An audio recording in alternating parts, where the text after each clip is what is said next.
Estamos de volta com mais um programa História Atual.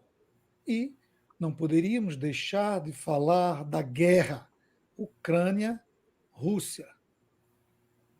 O que isso impacta na economia mundial? E o Brasil?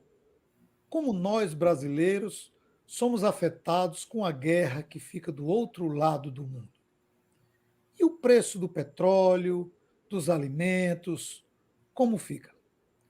Hoje nós iremos conversar um pouco sobre os impactos da guerra Ucrânia e Rússia na economia. Em instantes, estaremos de volta.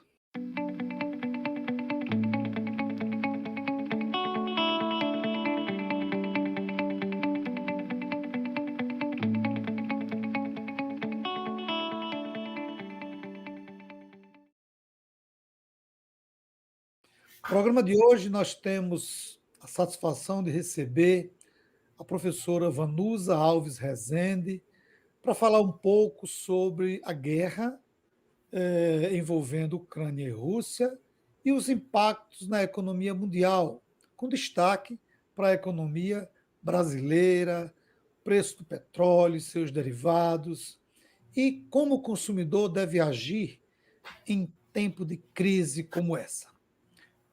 A professora Vanusa é graduada em Ciências Econômicas pela Universidade Federal do Rio Grande do Norte, Direito pela Faculdade Estácio de Natal e mestrado em Ciências Sociais pela Universidade Federal do Rio Grande do Norte. Atualmente, é professora titular da Universidade do Estado do Rio Grande do Norte, tem experiência na área de economia, com ênfase em história econômica, atuando principalmente nos seguintes temas: emprego, reestruturação produtiva, aspectos econômicos, desenvolvimento regional, empregabilidade, competitividade e qualificação profissional e pesquisa de mercado. É com muita satisfação que nós recebemos a professora Vanusa. Professora, seja bem-vinda ao nosso programa e obrigado por ter aceito o nosso convite.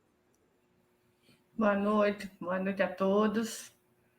Eu que agradeço pelo convite, professor. Professora, quais os impactos da guerra na economia mundial? Bom, primeiramente a gente precisaria falar dos impactos, o maior deles, né, que são as vidas, né, que estão sendo perdidas exatamente dentro de um conflito, principalmente dentro da Ucrânia, um massacre, né, daquela população. E aí a gente tem os impactos diretos e indiretos. Os indiretos muito maiores, principalmente devido à dependência que vários países têm do que se produz, do que se importa dali, como, por exemplo, gás, as commodities. Então, você tem os mercados de energia e de alimentos são os setores mais impactados, seja internamente, seja no mundo todo, né? Esses são duas discussões que a gente tem que levantar e que refletir sobre elas, porque elas vão afetar desde as economias mais fortes e mais poderosas, né, que a gente possa dizer assim, quanto aquelas economias mais dependentes, né? Todas vão ser afetadas dentro das suas proporções, né? Isso num primeiro momento. Hoje, a partir de ontem, né, e de hoje, a gente pode ter aí, eu espero que não, mas consequências maiores devido a esse ataque que nós tivemos já muito próximo aí da Polônia, né? O ataque a uma base que fica a 25, 28 quilômetros exatamente da divisa da Ucrânia com a Polônia. E aí a gente precisa entender isso daí, que a Polônia faz parte, é um dos 30 países que fazem parte da OTAN. E aí já começa a se levantar a discussão do artigo 5º, né, da OTAN, onde ele declara que um ataque a um dos membros da OTAN significa atacar a todos. E isso permite, né, dar condições para que a OTAN entre em ação. Inclusive, já tem uma mobilização, né? Hoje já está se divulgando no mundo uma mobilização dos países que fazem parte da OTAN, mobilizando homens para ali para algumas regiões. Ele já começa a se mobilizar porque é um ataque muito próximo. É uma base, pegar aí 25, 28 quilômetros da divisa, né, com a Polônia, é muito próximo. Então, isso gera... porque aí a gente entra em um outro patamar de guerra, né? A gente entra em um outro patamar de guerra. E aí os impactos imensuráveis, né? Serão bem maiores. Né? Bom, de início, por aí. Esses são os principais. Professora, a economia da Rússia ela é concentrada na produção de bens estratégicos como gás, grãos, petróleo, fertilizantes e depende das exportações. A economia da Ucrânia ainda é voltada para minérios e produtos agrícolas. Exporta grãos como trigo, milho e cevada, e a outra parte produz maquinaria pesada e material de defesa. Até que ponto a guerra afeta a economia desses dois países? Vamos lá. De início, assim, a gente tem dois impactos bem diferentes, porque a guerra ela está concentrada toda na Ucrânia, né? Ou seja, não costuma dizer que está no quintal exclusivamente da Ucrânia, então isso tem um impacto. A gente teve já impacto no que diz respeito às fontes de energia, porque algumas refinarias, né, a parte de usinas nucleares, de bases nucleares, enfim, tudo isso já está sendo tomado ou atacado pela Rússia, por tropas da Rússia. Então, você tem um país que está sendo destruído nos seus algumas cidades principais, Kiev, alguns polos industriais. A gente tem que lembrar que a Ucrânia, como a Rússia, elas exportam fertilizantes para o mundo. E aí a gente aprofunda essa discussão mais daqui a pouco. Além das fontes de energia, né? Tem a questão de fertilizantes e de outras commodities.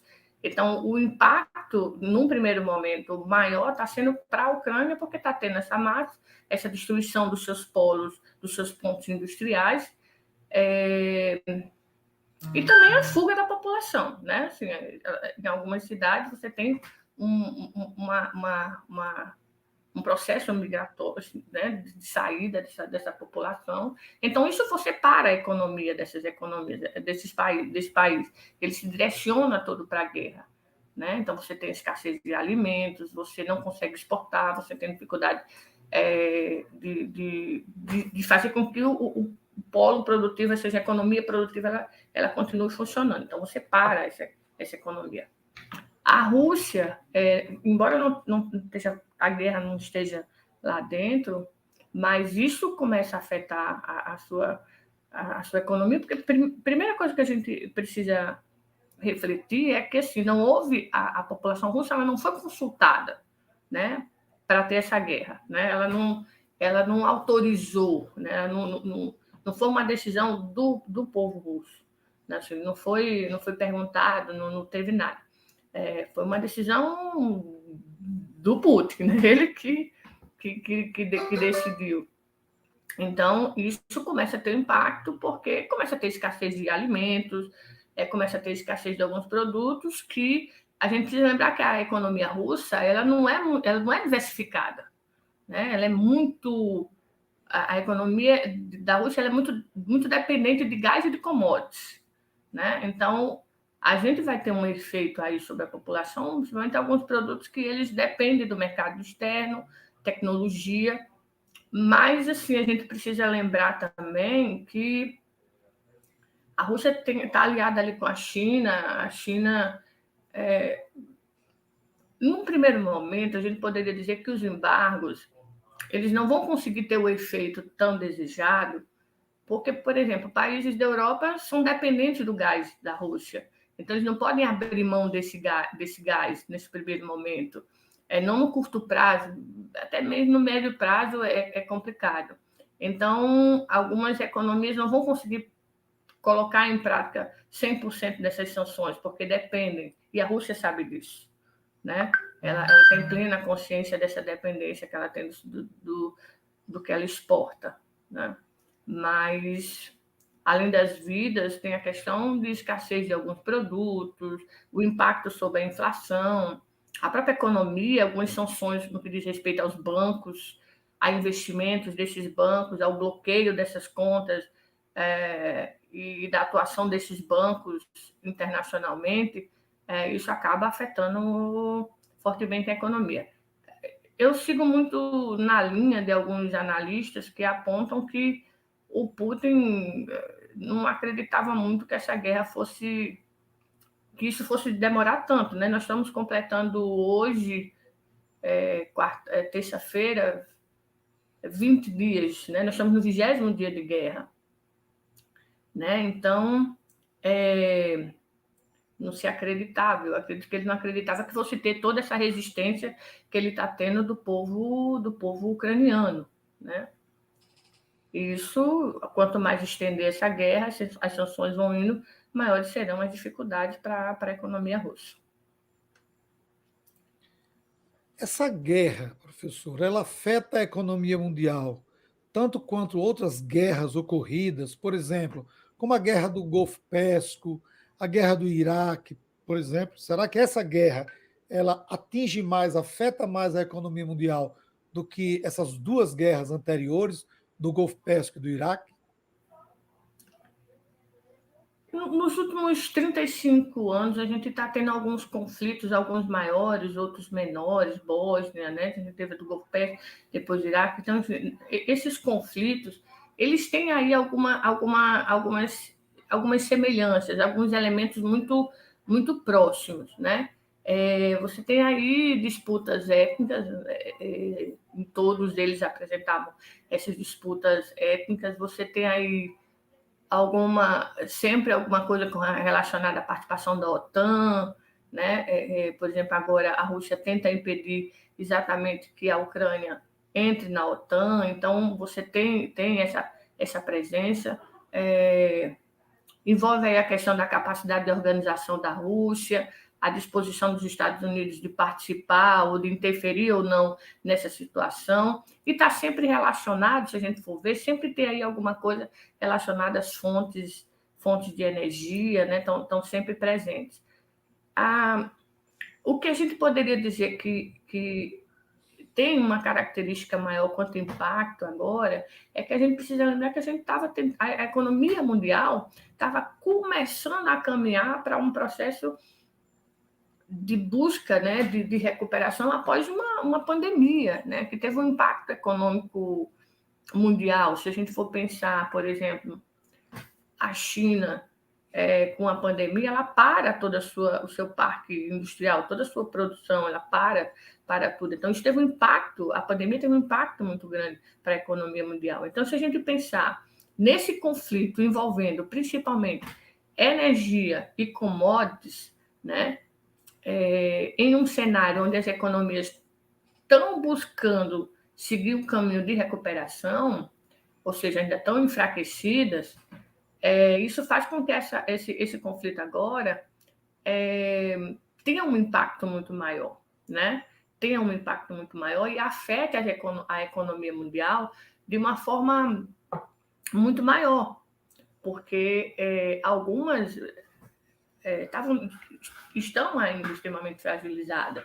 Você ainda tem altíssimo índice de desemprego, né? Você ainda tem uma inflação em algumas economias muito forte, né? Economias muito enfraquecidas, né? Questões sociais que precisam ainda ser resolvidas, que se agravaram com a pandemia. Então, é mais ou menos como você pegar um paciente que estava se recuperando de uma, sei lá, de uma Covid e ele, de repente, ele pegou uma influenza, né? Ele adoece, ou seja, ele ainda está enfraquecido, né? Então ele tem que tirar forças, recurso. A guerra em si, ela é cara promover uma guerra, é cara para isso, né? Então você imagine vamos pegar países da fronteira como Polônia, aqueles países ali que estão recebendo uma enxurrada de pessoas por dia que estão fugindo da guerra. Como receber essas pessoas, como dar condições a essas pessoas, se uma boa parte dessas economias ainda estão tentando se recuperar do custo, né, da pandemia, né? Então, ela tem semelhanças, né, tem características, elementos parecidos com as outras guerras, mas o contexto atual, né, quando ela ocorre, ela faz com que ela tenha um impacto muito maior para as economias, principalmente economias que estavam muito enfraquecidas. Você pega a África, por exemplo, alguns países da Europa que são muito dependentes do gás, né? O seu polo industrial é muito dependente do gás. Enfim, você pega Brasil, por exemplo, que depende muito dos fertilizantes e também das fontes de energia, né? Petróleo, enfim. O impacto mais imediato da guerra, professora, é nos preços dos commodities? Sim, no preço do gás, né, e das commodities. No nosso caso, aqui, se a gente for trazer para a gente, aqui, para a Europa, o gás, né? Também o gás e as commodities, a Europa depende muito. Para a gente aqui, o preço das commodities, né? As commodities tem um impacto considerável nessa inflação de energia e de alimentos que vai prejudicar a economia global. Indiscutivelmente, esse é o maior impacto. Lógico. Mais uma vez eu ressalvo a questão das vidas, né?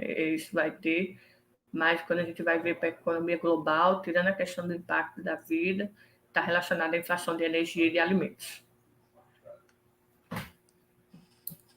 Como a professora analisa essa disputa econômica entre Rússia e Ocidente, mais precisamente entre Rússia e Estados Unidos, mesmo antes dessa guerra? Porque a gente sabe que a presença ou a possível presença da OTAN na Ucrânia é um dos argumentos utilizados pelo Vladimir Putin, assim como a questão da ascensão do neonazismo na Ucrânia. Mas a gente tem também uma disputa econômica entre Rússia e o Ocidente. Como é que a professora analisa essa disputa? Ou será que não existe? Existe, né? Existe. Se a gente for pegar, é uma disputa histórica. A gente pega a Guerra Fria, ela estava lá presente. Se a gente pegar até antes mesmo da Segunda Guerra Mundial, a gente vai visualizar isso, mas se intensificou muito fortemente no pós-Segunda Guerra, quando você tem aí a Guerra Fria, embora você tenha na década de 80 todo aquele processo de glasnost, perestroika, né? E aí depois a declaração da independência de vários países, e aí você sai, a União Soviética entra e fica a Rússia, mas você vai ver que historicamente esses conflitos, essa animosidade, ela sempre teve presente, né? Sempre se cutucou um outro ali, sempre estava presente.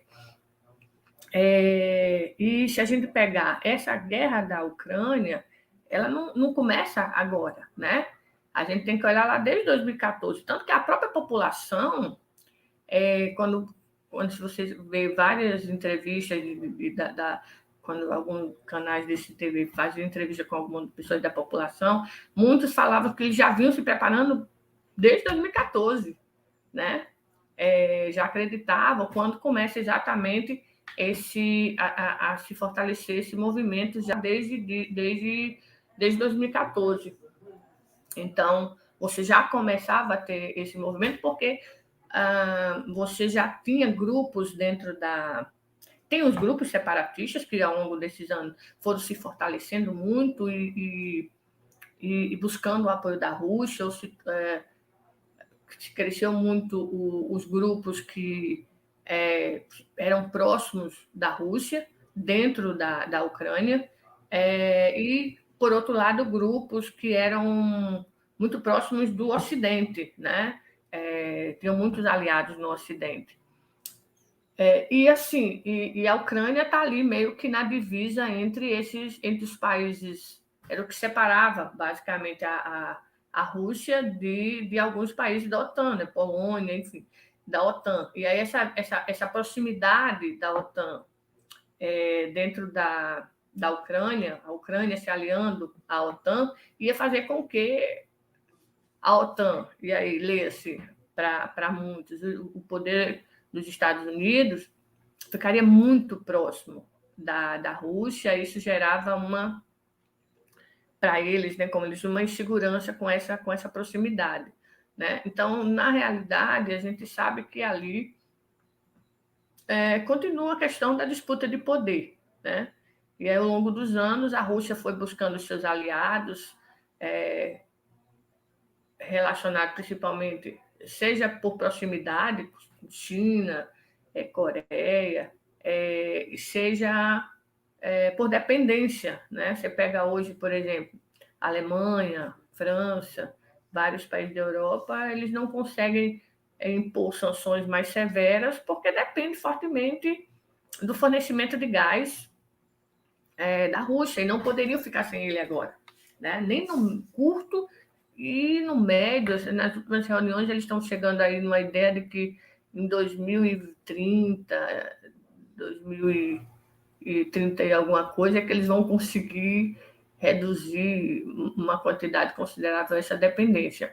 Então, a Rússia se fortaleceu nisso, né? Seja buscando esses aliados por proximidade, seja esses aliados pela dependência, né? Segurando pela dependência. Então, existe essa disputa. Além do que, é importante a gente lembrar que a Rússia e a Ucrânia, ela tem uma fatia muito relevante em dois mercados, né? Que são base para a atividade econômica do mundo, que é a energia e que é a questão de alimentos, né? Se a gente pegar hoje dessa questão, né? Se a gente for olhar hoje essa questão, você vai ver que, por exemplo, a Rússia hoje é o principal exportador e o segundo, né? Se for pegar aqui, o segundo maior produtor, por exemplo, de gás natural. Né? Se pegar o principal exportador, o segundo maior produtor de gás natural, naquela região, localizado próximo à Europa, que depende desse gás, então ele tem um poder muito forte de dependência. Além disso, ele é o segundo maior exportador e o terceiro maior produtor de petróleo. Ou seja, 12% da oferta global é da Rússia. Né? Então, veja que ele tem um poder muito forte no que diz respeito ao mercado de energia. Né? Se você pegar a Ucrânia, pelo menos antes de ser bombardeada e de sofrer tudo isso, ela é responsável por em torno de 12% da exportação mundial de trigo, 15% da exportação mundial de milho, né? Insumos muito importantes para a indústria de alimentos, inclusive de criação de aves, de porcos, né? Do mundo. Ele está ali na base dos alimentos. Então, veja que essas duas economias que estão envolvidas nessa guerra, ela tem em torno, somando as duas economias, só para a gente ter a noção do grau de importância e de impacto que isso tem na economia mundial. Se você juntar aí a Rússia e a Ucrânia, elas detêm no comércio mundial de trigo em torno de 30% de todo o comércio mundial de trigo, 17% da oferta de milho, 32% do mercado de cevada e 50% de óleo, de semente de girassol, de farelo de girassol, enfim. Então, não estamos falando de qualquer mercado, né? É um mercado muito importante, são produtos muito importantes. Se você pegar milho, se for ver o consumo de milho no mundo, né, o impacto que eles têm em trigo, por exemplo, né, são cevados, são produtos muito importantes. que afeta uma cadeia produtiva que gera milhões de empregos no mundo todo, né? Então, se a gente for olhar,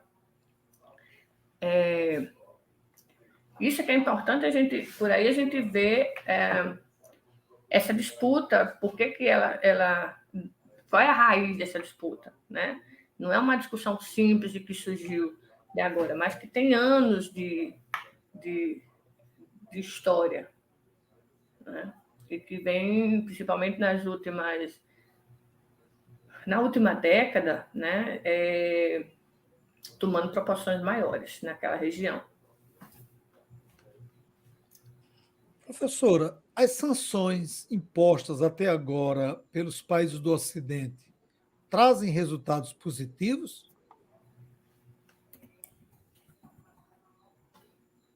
Podemos dizer que sim, talvez não quanto que a gente gostaria que fosse no primeiro momento, né? Até porque ele sabia que isso ia acontecer, a Rússia sabia que essas sanções iriam acontecer, né? Ela tinha ciência que se ela não mexesse com os países da OTAN, a OTAN não ia se meter na guerra, até porque teria o impacto devido a essa importância de mercado que a Rússia e a Ucrânia têm. Então, o que ele faz? Ele tem cuidado de estar só ali dentro, né? Mas ele tinha plena consciência que poderia sofrer as sanções, né? E aí, lógico que ele se preparou para isso, né? Ele se preparou para isso, tanto que ele sabe que se, por exemplo, Europa cortar o fornecimento de produtos para a Rússia de imediato, cortar tudo,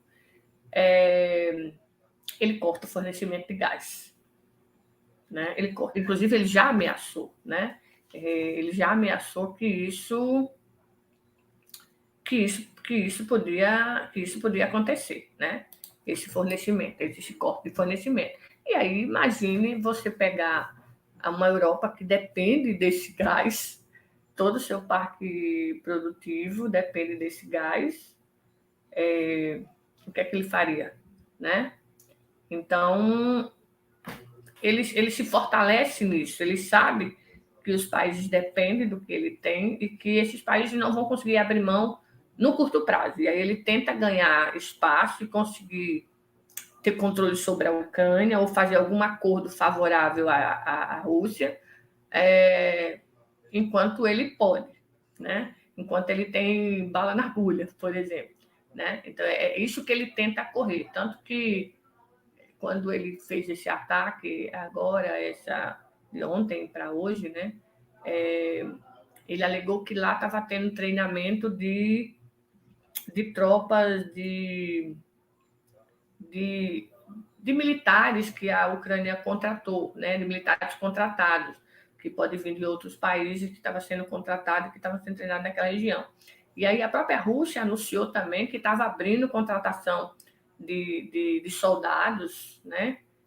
Principalmente soldados vindos do Oriente Médio, ali, tentando arregimentar soldados, contratando soldados para tentar resolver esse conflito. Ele vai ter, a ideia é essa, enquanto ele pode, enquanto ele, até, a questão é, até quando a Rússia consegue levar isso com essas sanções que ela está tendo, porque ela já se preparou para isso, e ela tenta conseguir o máximo de fazer algum acordo favorável, tomar o poder da Ucrânia.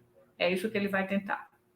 Né? O que ele não contava é que ele ia ter tanta resistência, principalmente o povo. O povo foi, né?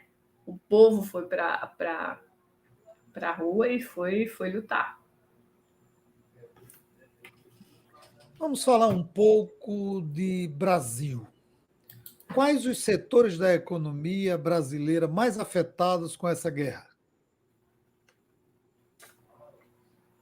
Bom, aí a gente vai ter, né?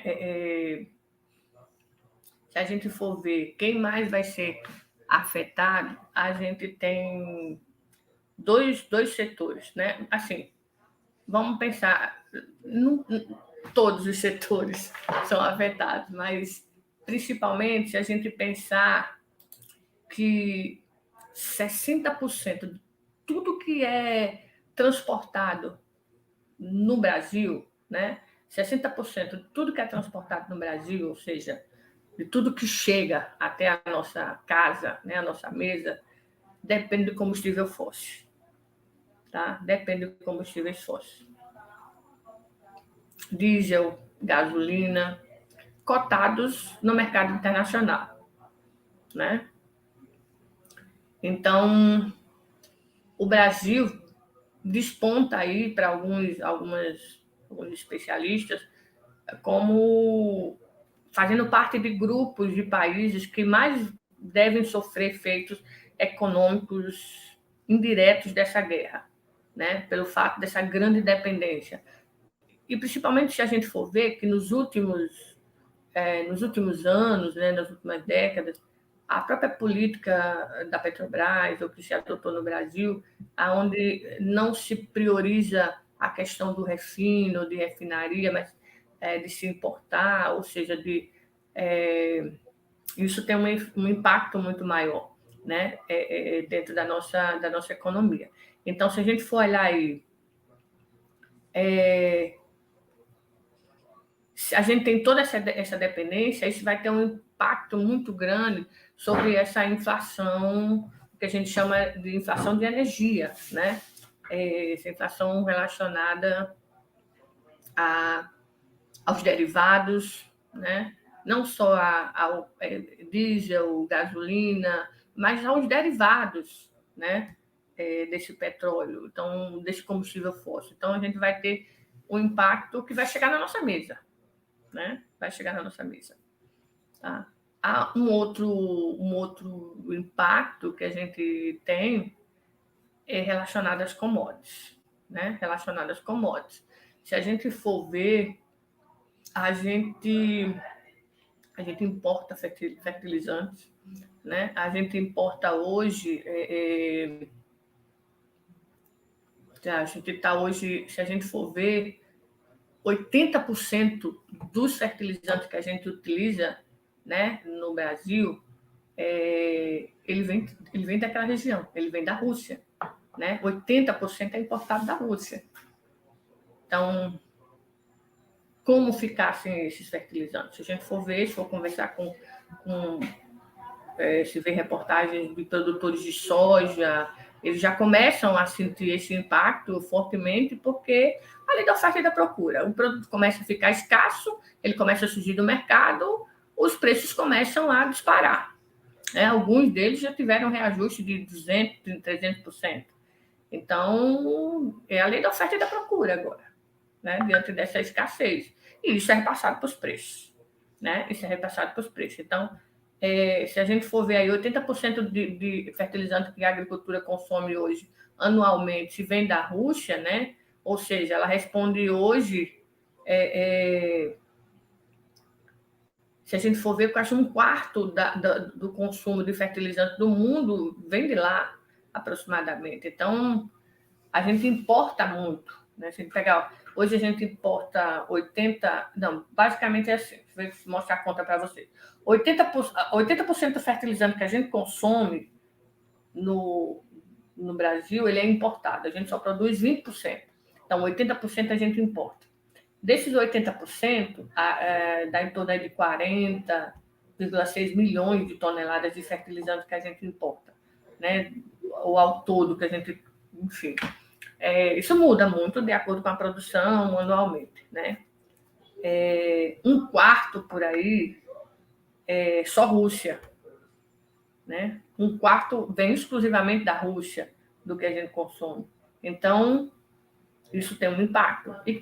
E o que não é de lá aumentou os preços, né? Os preços aumentaram. Então, direto ou indiretamente, esse preço aumentou porque vem da Rússia ou aumentou devido à lei da oferta e da procura, né? Então, isso vai ter um impacto no produto que chega para a gente, né? a escassez desse produto. Então, lógico, além da gente estar enfrentando outros problemas relacionados a questões climáticas, que fez com que alguns alimentos aumentassem muitos preços, outros vão aumentar, seja relacionado à questão de frete, seja relacionado à questão de fertilizantes. Tá? Então, veja que se a gente for somar todos esses impactos, seja externos, seja questões internas, né, a conjuntura não está favorável para nós consumidores. Então, isso vai ter uma... E aí, vamos lá, se a gente for pensar, se eu tenho menos fertilizantes, isso vai ter um efeito na questão da produtividade. Né? Então, na cadeia produtiva desses grãos, o que vai fazer com que esses preços também aumentem, porque eu vou ter uma produtividade menor. Isso vai ter impacto, por exemplo, no preço da ração, né, de aves, de suínos, que levam esses derivados, por exemplo, derivado de milho, o milho, a soja, está dentro dessas rações, né, de aves e de suínos. Então, isso também é repassado, então você vai ter um aumento nesses. É uma cadeia, né? É uma cadeia. Dentro dessa cadeia produtiva, ele é como se fosse um dominózinho. Se você empilhasse vários dominós, e quando esse aqui começa a cair, então ele vai atingindo todos os outros, até chegar lá na nossa mesa, né? Ou não chegar, porque a gente não tem condições de pagar. A professora falou aí de mesa, e aí entra bem a próxima pergunta. Mas antes da próxima pergunta, eu quero falar com você que está nos acompanhando, você que entrou agora assistindo ao programa, não é inscrito ainda? Se inscreva, dê o seu like, compartilhe a nossa programação, assista a outros programas sobre a guerra da Ucrânia e também outros temas que nós apresentamos semanalmente para você. A sua participação é fundamental. Deixe seu comentário, dê sua sugestão para temas para que a gente possa desenvolver e fortalecer o nosso trabalho. Professora, como explicar para o consumidor que uma guerra do outro lado do mundo afeta o seu bolso na hora de fazer a feira, de ir para o trabalho ou até no momento de lazer?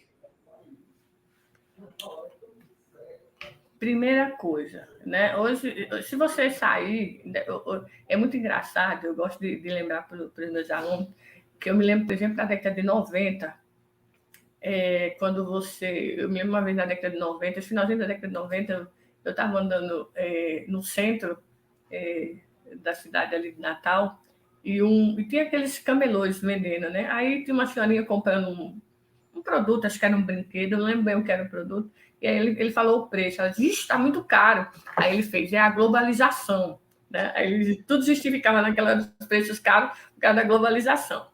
E aí a gente chegou agora nesse outro cenário e a gente teve essa disparada assustadora do preço da gasolina, né?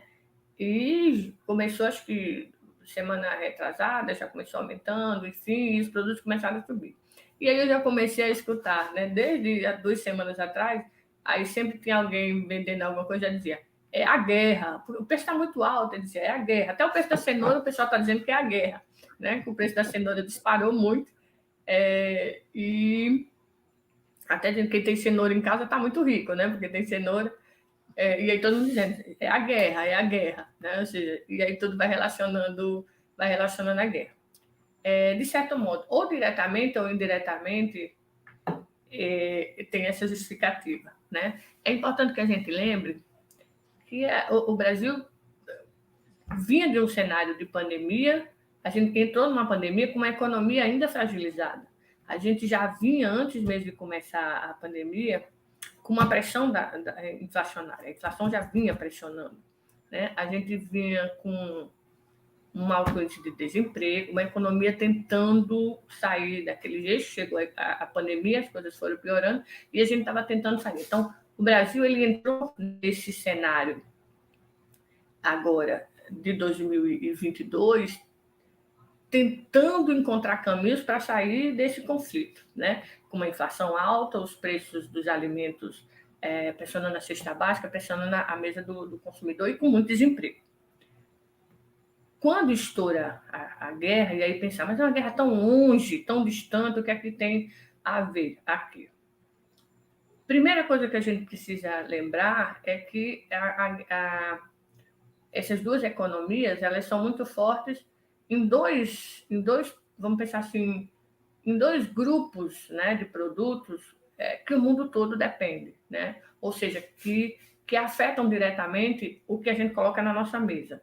Então, se a gente for pensar fonte de energia, se a gente for pensar que todo produto que está na nossa mesa, ele tem nele embutido frete, né? Ele tem nele embutido frete, vamos pensar só em frete, né? E se o preço da gasolina aumentou, se o preço do diesel aumentou, então se a gente pensar aí que nesses últimos 10 dias o preço saiu aí de um patamar, vamos pensar aí de R$ 7,00, 6,89 por aí, e veio para quase R$ 8 agora, né? R$ 1 a mais ou um e pouco a mais, dependendo do posto, dependendo da localização, com possibilidade de chegar, existe especialista dizendo que vai chegar a R$ 10, né? Isso tem que ser repassado para o preço, né? Isso é repassado para o preço porque está embutido ali na composição desse valor. Então, ele vai chegar à nossa mesa. Se a gente for pensar que os alimentos eles precisam de fertilizante no seu processo de produção e que parte do que a gente de trigo, de cevada, ele é importado, de milho, né? Os fertilizantes eles são importados também daquela região e, lógico, dentro da lei da oferta e da procura, quem tem esse produto vai aumentar, né? Esse valor, não tem como, ele vai chegar na nossa mesa. Ele vai chegar na nossa mesa. E os produtos chegando mais caros à nossa mesa, em um cenário que a gente já vinha com dificuldade, porque já vimos com uma inflação aí já pressionando em alguns momentos a cesta básica, os preços já estavam altos, né? Então, não tem como a gente pensar que isso não vai afetar a nossa mesa. Ele vai chegar como a gente já está visualizando. A gente vai ao supermercado, a gente já vê a escassez de alguns produtos, de algumas marcas, a gente já começa a visualizar de variedades, né? E os preços bem, bem mais altos. Além disso, a gente precisa lembrar que a gente tem alguns setores que sofreram impactos das chuvas, né? Por exemplo, a cenoura, embora não esteja relacionada à Ucrânia, mas tinha questões climáticas ali, São Paulo, Espírito Santo, Minas Gerais, que é a região maior produtora de cenoura, né? E aí, devido às chuvas, isso fez com que a produção diminuísse e o preço aumentasse. Mas também vai ser alimentada pela questão dos fertilizantes. Então, isso vai ter um impacto. Ele vai chegar, a conta vai ser distribuída para o mundo todo. Não tem como. A gente tem que refletir que tem um impacto, porque a gente depende. Além disso, o petróleo, se a gente for pensar, a gasolina é uma commodity, né? Essas fontes de energia estão todas relacionadas, uma boa parte é uma commodity, e aí a nossa política de preço está relacionada, tem paridade com o preço internacional, cotado em dólar. Então, se tem reajuste lá, vai ter reajuste interno, o que a gente vai ter que tentar driblar esse cenário, né? Mas não tem como. A gente precisa entender que ele, de fato, vai chegar na nossa mesa e que a gente vai ter reajuste de preço. Alguns preços ainda nem sequer foram reajustados, né? Essa é a grande preocupação, porque as empresas vão começar a reajustar esses preços, porque alguns ainda nem sequer foram reajustados. Tanto é que, se a gente for observar, fazer um parêntese aqui, algumas empresas, se a gente for ver, algumas empresas já não estão produzindo determinadas marcas, né? Porque, por exemplo, as empresas, ao longo com a globalização, com todo esse processo da década de 90 para cá, algumas empresas passaram a ter várias linhas de seu produto, né? Aquele mais classificaria como bem superior, por exemplo, biscoito. Eu teria aquele biscoito classificado como superior e tinha as várias categorias dele, e aí com preços também diferenciados. Algumas empresas já passaram a não mais produzir esses de classificação A aqui em cima, porque não estão conseguindo fazer o produto girar. né? Ele não está conseguindo girar nos supermercados, então esse produto, as demandas caíram. Então, eu já comecei a reduzir essa produção e a gente começa a ver a oferta de bens mais inferiores, né? Não é que ele seja ruim, mas de custos, produzindo de custos mais baixos. E aí eu oferto mais esses produtos para tentar me adequar ao mercado, né? Então, por isso que a gente às vezes chega no supermercado e começa a visualizar que algumas marcas elas não têm mais na prateleira sendo ofertada, né? Começa a ter uma escassez de determinadas marcas, não do produto, mas a mesma empresa ela tem várias linhas, ela trabalha com várias linhas de produto. Para encerrar a nossa conversa, professora, como é que a classe trabalhadora pode enfrentar uma acelerada alta da inflação, combustíveis, gás de cozinha e outros produtos que também estão aumentando e que irão ser, eh, irão sofrer também aumentos? Como é que a classe trabalhadora pode enfrentar? Que orientação você poderia dar? Como é que você vê esse quadro, para o trabalhador e trabalhadora? E com muita reza, viu? Muito difícil. Buscando um milagre, porque realmente não é fácil, porque a gente já vinha de um cenário de arroxo, né? Com a pandemia, você teve um crescimento do desemprego, arroxo salarial de algumas categorias, que já vinham historicamente, a própria questão de desemprego, quanto uma população desempregada, isso tem uma pressão sobre os salários, né? Eles tendem a ser mais baixos, então você já vinha com essa dificuldade, né? E uma inflação que já vinha pressionando esse poder de compra da população, que já vinha. A gente iniciou 2002 com um poder de compra muito pressionado pela inflação.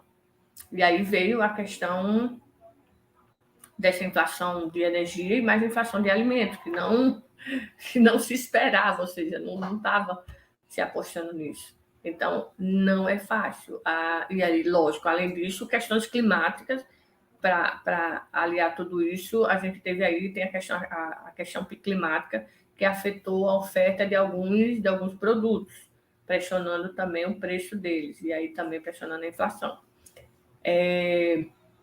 A gente vai ter que tentar reduzir ou encontrar novas fontes. Se você pegar a internet, você tem várias propostas, né? Tem gente falando que comprar bicicleta elétrica, né? É melhor você apostar na bicicleta elétrica do que uma moto, né? Teve uma época que você tinha uma crise no preço dos combustíveis, as pessoas deixavam o carro e iam andar de moto, né? E aí hoje o pessoal está propondo nem mais andar de moto, mas sim de uma bicicleta elétrica, porque é melhor você ir para a energia. Então, assim, a gente tem que buscar a ideia, e eu acho que uma coisa que o brasileiro tem muito isso de saber enfrentar cenários de crise, como a gente já enfrentou no passado, é buscar alternativas como reduzir consumo, ou apostar na pesquisa de preços, buscar a pesquisa de preço, não fazer aquelas compras mensais de grandes quantidades de produtos, mas comprar ali só o que de fato você precisa naquele momento, em pequenas quantidades, e ir buscando substituir alguns produtos por outros mais em conta. E com relação a gasolina, a preço de gasolina, a gente tem um problema de ineficiência de transporte público assustador, né, no Brasil. E o que a gente poderia dizer é: deixe o carro em casa e use o transporte público. Mas a gente sabe que em muitas cidades ele não é eficiente, ele não funciona, né? Ou ele não funciona ou ele não é eficiente, o que dificulta mais ainda para a população. Mas a ideia nesse momento é tentar reduzir ao máximo esse consumo. Então, eu tenho que ir para tal lugar, agrupa as coisas para fazer isso, vai para o centro, vai para um banco, vai para junta serviços e vai só uma única vez, sai, usa o carro só para as necessidades mais urgentes, assim, ou seja, porque realmente afeta bastante no bolso do consumidor. No que diz respeito a poder de compra, o impacto é assustador. Porque se a gente for olhar só o consumo de cesta, só o comprometimento do salário com cesta básica, saúde, alimento ali, já era o comprometimento enorme. Além disso, a gente tem que ver que uma boa parcela da população vem perdendo ao longo desses últimos anos consideravelmente seu poder de compra, né? Nós temos um crescimento assustador da pobreza, né? dos grupos dos miseráveis, o que é ainda mais complicado, né? Então, realmente, a gente precisa encontrar saídas, o poder público precisa, nesse momento, buscar saídas para tentar ajudar a população a sair desse cenário, porque se essa guerra se estender por mais tempo, eu só quero acreditar que realmente não se tinha muito, não se apostava muito que esse conflito fosse durar tanto, né? Achava que ia ser rapidinho, como foi ali na Crimeia, né? Enfim, não fosse encontrar tanta resistência. Se esse conflito durar mais, ou se ele se estender aí para a participação da OTAN, aí a gente pode ter sanções maiores, um conflito bem mais complicado, que eu prefiro nem refletir sobre isso, porque eu espero que não aconteça, né? Eu espero que não aconteça. A saída seria a gente chegar a um acordo, lógico, o ideal seria um acordo ali, pacífico, entre eles, mas muito difícil, né? Muito difícil esse acordo, mas eu acho que a saída seria essa. E para nós, brasileiros, é apostar que esse acordo chegue para que a gente consiga. Lógico que a gente não vai sair de imediatamente. A gente sabe que o preço, quando sobe, ele sobe numa rapidez incrível, mas ele não cai nesse mesmo ritmo, né? Então, o preço da gasolina aumentou, mas vamos supor que a guerra acabe, tudo, ele não vai retornar com a mesma rapidez. Então, o impacto a gente só vai ver um pouquinho mais lá na frente, que a gente vai visualizar. Mas acho que a saída é tentar encontrar, substituir produtos, evitar desperdício, né? Em alguns momentos até mudar o estilo de vida e de como se relacionar com esses fatores de energia e alimentos. A gente desperdiça muito alimentos, né, no Brasil. Então, tentar evitar esse desperdício, eu acho que é a maior saída. E esperar que essa guerra acabe, né? Não passe daí. Acho que essa é a questão. Ok, nós estamos encerrando o nosso papo, a nossa entrevista com a professora Vanusa Alves Rezende sobre os impactos da guerra na Ucrânia, na economia mundial, mas também na economia do Brasil, no bolso do brasileiro, do trabalhador, da trabalhadora. Eu passo agora para a professora fazer as suas considerações finais. Eu agradeço, né, pelo convite, por esse bate-papo e ter uma visão otimista. Eu prefiro estar sempre agarrada a uma visão otimista de que a gente que esse conflito se resolva o mais rápido possível, que não tenha proporções maiores, até porque a própria Rússia sabe que a entrada da OTAN nesse conflito vai levar esse conflito para proporções que não é interessante nem para eles. O povo russo já vem pressionando muito, se posicionando contrário a esse conflito. Então, eu acredito que eu pelo menos quero acreditar e continuar apostando que isso vai se resolver. Mas, lógico, é importante que a gente ressalte que, mesmo ele se resolvendo, ainda vai demorar um pouco para que a gente sinta isso na nossa mesa, né? Porque os preços vão demorar um pouco a cair. Então, é importante que a gente comece já, ou se já não começou, mas comece agora a frear um pouquinho o consumo, evitar compras de longas, né?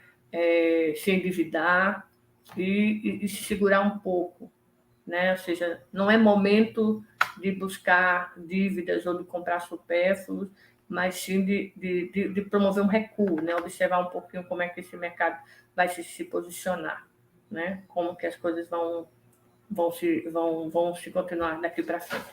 Mas eu acredito que a gente vai sair disso. O brasileiro é forte. Agradeço à professora Vanusa pela sua contribuição, pelas suas observações e pela forma como apresentou para o nosso público os impactos dessa guerra na economia mundial e também para o Brasil. Agradecemos a você mais uma vez que nos acompanhou e que nos acompanha. Mantenha-se firme com o nosso canal, se inscreva aquele e aquela que ainda não é inscrito e compartilhe a nossa programação. Muito obrigado a todos e a todas, um forte abraço e até a próxima semana.